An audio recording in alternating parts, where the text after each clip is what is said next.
More bad news for the NDP this week. They are losing yet another MLA, Tammy Martin, the representative for Cape Breton Centre, deciding to call it quits. She becomes the third MLA to leave since the last election, following Dave Wilson and Lenore Zan, and there are a bunch of implications for this decision. It makes an already large workload for a small team even larger. When you're down here at the legislature, particularly when the House is sitting, there's a lot of work. Debates on the floor, legislation to go through, legislation to draft. There are financial implications because when you lose a member, you lose funding associated with that member, which means you have less money to spend on staff and other things. And then there are potentially electoral implications because now the NDP only has MLAs in the Halifax area.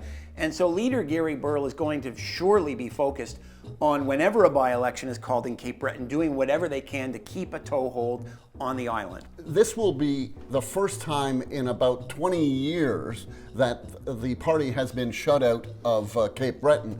Obviously, there'll be another by-election in Truro Bible Hill. The party hoping that it can reclaim those two seats.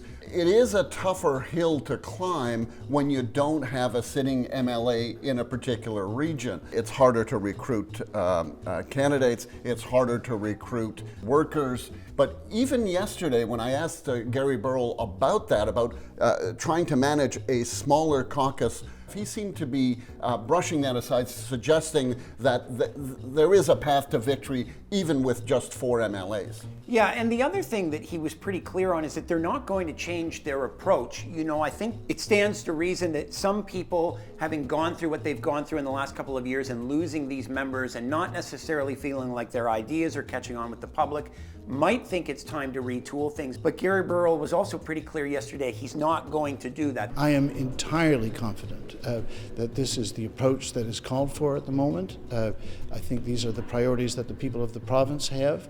And we're looking forward to the general election. The interesting thing is one of the committees that Tammy Martin sat on and was quite effective on was the newly created Health Committee. The question now is, will Gary Burl do what past leaders have done sporadically, and that is take a seat on a standing committee, which will take up even more of his time?